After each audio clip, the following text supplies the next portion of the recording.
तीन बड़ी बातें। सबसे पहली बात, वो कार जिसमें धमाका हुआ वो i20 कार उमर मोहम्मद की थी। ये सीसीटीवी फुटेज के जरिए नंबर और नंबर से फिर ओनर को ट्रैक कर लिया गया है।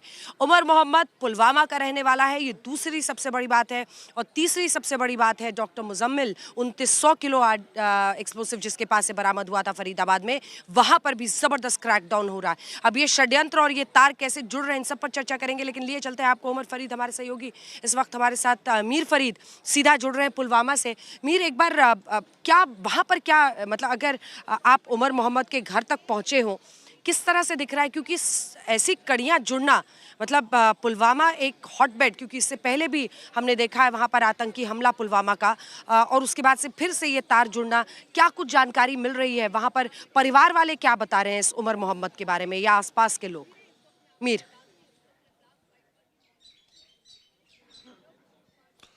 अंजना, इस वक्त हम उमर मोहम्मद के घर के बाहर है। डॉक्टर उमर नबी, जो कि अब जो इन्वेस्टिगेशन और जो डिटेल्स बाहर आ रहे हैं, इसको किंगपिन जो है माना जा रहा है। फैमिली से हमने बात की, काफ़ी ज़्यादा शॉक्ड हैं, क्योंकि उनके लिए उमर नबी एक डॉक्टर थे जिन पे उम्मीद ये थी कि जो गुर्बत है, जो गरीबी है, उससे वो बाहर लाएंगे फैमिली को। दिल्ली में उनके हिसाब से वो जॉब कर रहे थे। पिछली जो जुम्मा है उस दिन बात हुई थी इनकी उमर से, और उन्होंने कहा कि वो एग्ज़ाम की तैयारी कर रहा था। उसने कहा कि वो लाइब्रेरी में जो है आजकल पढ़ रहा है। और उसके साथ साथ फैमिली ये भी कह रही है कि 2 महीने पहले वो यहाँ आया था कश्मीर, और बिल्कुल नॉर्मली फैमिली के लिए वो एक ऐसा स्टूडेंट था जो सिर्फ पढ़ाई में ध्यान देता था। तो ये एक और इंडिकेशन है जहाँ जिसको आप हाइब्रिड कहें, या फिर पिछले 5-6 साल से जब से बहुत ज़बरदस्त सुरक्षा एजेंसीज की जो मार पड़ी है, जो नेटवर्क्स हैं या फिर जो OGW नेटवर्क है, कोई भी जो है अब वो ज़माना नहीं कि ओपनली जो है बंदूक उठा सकता है। तो अंदर ही अंदर जहां ये डॉक्टर थे, लेकिन काम जैश का कर रहे थे, स्लीपर सेल थे, वही हमारे सूत्र कह रहे हैं। और फैमिली को भी जो है इसकी कोई भनक नहीं थी। अभी इनकी जो माँ है या 2 भाई हैं, उनको पुलिस जो है पकड़ के ले गई है।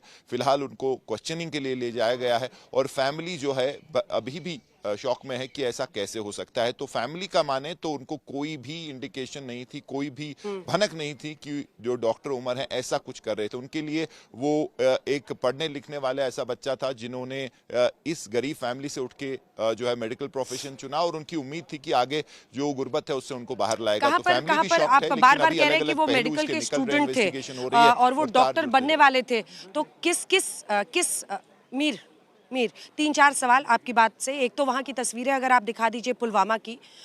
3 बातें, मतलब आपने खुद ही कहा कि हाइब्रिड वर्कर्स आजकल रहते हैं जो कि एक नौकरी भी करते हैं और स्लीपर सेल के तौर पर भी काम करते हैं। दूसरी बात, आप कह रहे हैं कि स्टूडेंट था मेडिकल का, तो फिर ये कौन से मेडिकल कॉलेज में पढ़ रहा था, किस ईयर में था, इसके बारे में क्या जानकारी है? तीसरी बात, परिवार में और कितने लोग हैं? और मतलब अगर इस तरह का रेडिकलाइजेशन एक शख्स का हो रहा था, अभी तो ये भी तय होना है कि क्या वही गाड़ी चला रहा था, नहीं चला रहा था, लेकिन लास्ट ओनर वही बताया जा रहा है। इस तरह की गाड़ी उसने खरीदी है यहाँ पर, क्या इस बारे में उसने फैमिली को बताया था? कुछ इस बारे में जानकारी?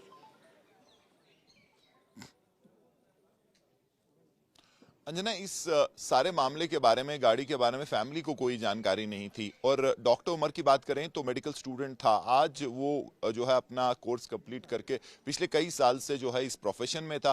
पहले कश्मीर में ही जो है, जिसको आप कहेंगे सीनियर जूनियर रेजिडेंट और सीनियर रेजिडेंट बन के अलग अलग हॉस्पिटल्स में काम किया, और पिछले 2 साल से फरीदाबाद में जो ये हॉस्पिटल है वहाँ काम कर रहा था। और फैमिली का माने तो उनको बाकी जो भी एक्टिविटी है उसके बारे में कुछ नहीं पता था। जो उमर उनके साथ था वो एक ऐसा स्टूडेंट था जो सिर्फ पढ़ाई में ध्यान देता था। तो जैसे आपने हाइब्रिड की बात की, ऐसे कई सारे केसेस हैं जहां फैमिली या किसी को कोई भनक नहीं होती, लेकिन अंदर ही अंदर जो है ऐसी रेडिकलाइजेशन है और ऐसा इंडोक्ट्रिनेशन है कि वो लिंक्स टेरर ऑर्गेनाइजेशंस के साथ होते हैं, और इसमें जैश ए मोहम्मद के साथ इसके लिंक जो है अभी तक दिख रहे हैं। हालांकि अभी भी जो है इन्वेस्टिगेशन चल रही है और कई सारे पहलू जो हैं अभी भी छुपे हैं जो आगे निकलेंगे। जी।